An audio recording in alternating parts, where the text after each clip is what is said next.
So let's discuss a few more questions on time, speed, distance.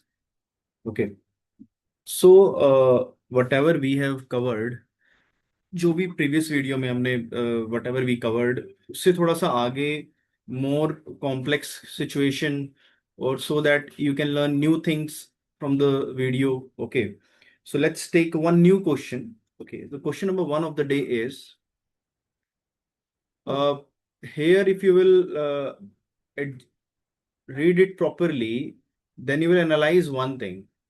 Ravi is driving at a speed of 40, right? Let's say here is Ravi. Okay.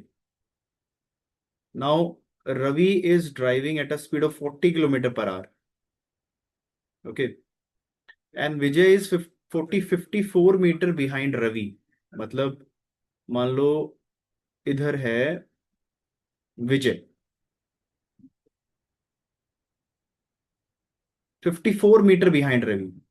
The distance between, we can say, Vijay और रवि में जो distance है बीच में वो 54 metre का है. Okay. And driving in the same direction means if Vijay is going in this direction, Ravi is also going in this direction. दूसरी बात क्या दी हुई है कि Ashok is driving along the same road from the opposite direction at a speed of 50 km per hour and is 225 meter away from Ravi.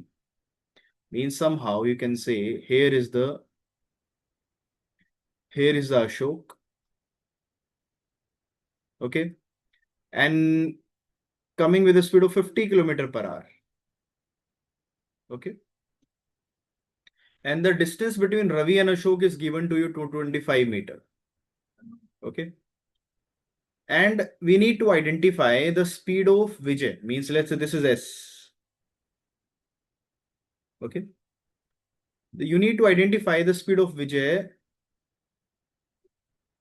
should drive so that all the three cross each other at the same time. Okay. Three cross each other at the same time. Okay. So how can we solve this question? Which approach we can follow? तो अगर observe करते हो properly तो relative concept यहां पे लग सकता है. Relative speed, relative velocity concept. तो क्या कर सकते हैं? मल्टीपल वे हैं करने के क्वेश्चन को, लेकिन एक वे फाइंड आउट करते हैं. देखो क्या हो सकता है. देखो हम बोल सकते हैं कि विजय और अशोक को अगर कंबाइन करें तो विजय अशोक को जितनी देर में पकड़ेगा उतनी देर में रवि और अशोक आपस में, टाइम सेम है दोनों का बेसिकली. तो विजय और अशोक की बात करोगे तो रिलेटिव स्पीड कॉन्सेप्ट लगाओगे तो डिस्टेंस कितना है? 279, because 225 plus 54 is 279. So time taken, the time in which Vijay and Ashok will meet, कितनी देर में विजय और अशोक मिलेंगे? टाइम हो जाएगा डिस्टेंस अपॉन स्पीड, तो एस प्लस 50. डन.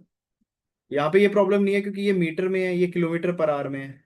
ठीक है. अभी देखते हैं इसका क्या करना है, क्योंकि दूसरा डेटा जो है ना इसमें किलोमीटर पर आवर में दे रखा है तो वो कैंसिल आउट हो जाएगा. फॉर एग्जाम्पल, उतना ही टाइम रवि को अशोक पकड़ने में लगेगा जितनी देर में विजय को अशोक पकड़ने में लगेगा. उतना ही टाइम रवि, जितने टाइम में विजय और अशोक मिलेंगे उतने टाइम में रवि और अशोक मिलेंगे. तो टाइम हो जाएगा डिस्टेंस, ये टाइम हो जाएगा रवि और अशोक के लिए. टाइम हो जाएगा डिस्टेंस ओवर स्पीड. अब देखो ये भी किलोमीटर है, ये भी किलोमीटर पर आ रहा है, तो कोई फायदा नहीं है यूनिट 5/18 से मल्टीप्लाई करके, क्योंकि एट द एंड वो कैंसिल ही होना है. तो ये हो जाएगा 9 to 18, 9×5=45, ये हो जाएगा ये, और ये फाइनली आ जाएगा 5/2. इसको मल्टीप्लाई करते हो तो 2 9 18, 1 carry 5, I think 2 9 18, 1 carry 2 7 14 and 1 15, 1 carry 5 5 8. ये बन जाएगा 5s प्लस 250. 5 5 8 माइनस 250 करते हो तो बनेगा 803. Done. And divided by 5, this is S. Okay. So somehow this is in meter per second. Why I'm claiming meter per second? Because somehow this is also in meter, right? So 308 by 5, if you will multiply with the 18 by 5, now this is in kilometer per hour, and in which unit we need to find out speed kilometer per hour में. तो ये 308/5 into 18/5 है. तो कोई जरूरत नहीं है 5 को मल्टीप्लाई करने की देन डिवाइड करने की। अब देखो 25 × 4 क्या होता है, 100 होता है। तो दोनों जगह आप मल्टीप्लाई कर लो, 4 से मल्टीप्लाई, 4 से डिवाइड कर लो। ठीक है। अब देखो नीचे क्या बनेगा, न्यूमरेटर बनेगा 308 × 18 × 4, डिनोमिनेटर बनेगा 5/25 × 400। देखो यूनिट सारी डिफरेंट है। तो अगर आप यूनिट डिजिट का मल्टीप्लाई करते हो, 8 8 64 and 4 4 16, so last digit should be 6.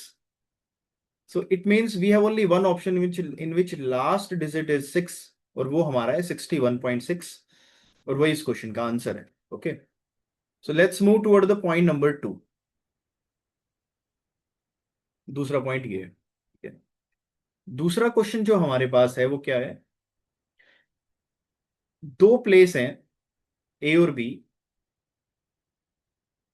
45 kilometre apart है, connected by a straight line, and Anil goes from A to B. Anil goes from A to B, and Sunil goes from B to A. Done. And starting at the same time, they cross each other in exactly 1 hour 30 minutes. Okay. And second data is given to you. Anil reaches B exactly 1 hour 15 minutes after Sunil. So time taken by Anil minus time taken by Sunil. So Anil reaches B exactly 1 hour 15 minutes after Sunil. So definitely time taken by Anil is more. So speed of Anil is less, speed of Sunil is more.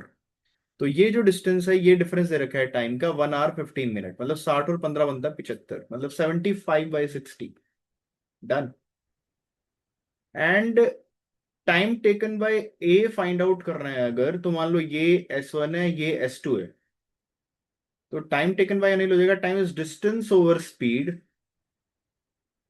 ये भी distance over speed, ये है 75/60।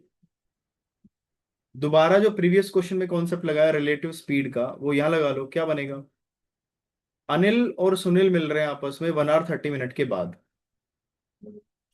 तो relative speed बोलता है time equals to which is 90/60, time equal to distance over speed. Done. So distance over speed मतलब S1 + S2। तो अगर आप इसको सोल्व करते हो तो S1 + S2 की वैल्यू बनती है 30। डन। हमें फाइंड आउट करनी है S1 की वैल्यू। वैसे देखने को लग रहा है कि दो इक्वेशन है, एक इक्वेशन यहाँ पे है, एक इक्वेशन यहाँ पे है। अगर दो इक्वेशन है तो दो वेरिएबल इजीली सोल्व किया जा सकता है, लेकिन देखो एक बात सुनो ध्यान से, कोई रिक्वायरमेंट नहीं है यहाँ पे। अगर अनिल की स्पीड कम है, ये लेस है, और ये मोर है, तो ये 15 15 30 बनता है। तो इसका मतलब क्या हुआ, ये वैल्यू 15 से ज्यादा है, ये वैल्यू 15 से कम है। तो देखो ऑप्शन में ये और ये रिजेक्ट हो जाता है, दो ही ऑप्शन बचते हैं, 14 और 12, राइट। इसका मतलब क्या हुआ, अगर ये 14 है तो ये 16 है, अगर ये 12 है तो ये 18 है। तो जो बेस्ट ऑप्शन बन रहा है हमारे पास, वो बन रहा है ऑप्शन नंबर सी का, क्योंकि ये 12 का प्रिडिक्शन यहाँ पे हो सकता है। क्योंकि 12 और 18 सम हाउ, अगर आप रिलेट करते हो राइट हैंड साइड से, 15 460 एंड 15 575, 5/4 बनना चाहिए। तो पहले हम क्या करते हैं, क्योंकि कैलकुलेशन 12 और 18 का कॉम्बिनेशन ठीक बन रहा है, तो 12 से कर लेते हैं। तो देखो ये 45/12 है, ये 45/18 है, तो ये बनेगा 6 to 12, नहीं 6 से नहीं करेंगे इसको, 3 4 12, ये 15 बनेगा, ये 3 6 18, ये 15 बनेगा। डन। ये 3 5 15, 3 2 6, तो इसको 4 कर लेते हैं डिनोमिनेटर में यहाँ पे भी, तो ये हो जाएगा 10/4, तो 5/4 ये बन रहा है। तो somehow 12 is the right answer. Even 14 को भी चेक करने की रिक्वायरमेंट नहीं है। तो इन शॉर्ट कंक्लूजन ये निकल के आता है कि हम लोगों को वो वैल्यू से select start, we can start with that value जो हमें calculation will make us, the calculation जो इजी बना देगा। तब 14 लेके भी कर सकते थे, 14 16 का एलसीएम थोड़ा ऑफ द रूट हो रहा है, और हमें पता है राइट में 4 डिनोमिनेटर में है, तो बेस्ट आइडिया यही है कि आप 12 से स्टार्ट कर लो, है ना। करा वो 14 से भी जा सकता है, ऐसा नहीं है कि 14 से गलत हो जाए।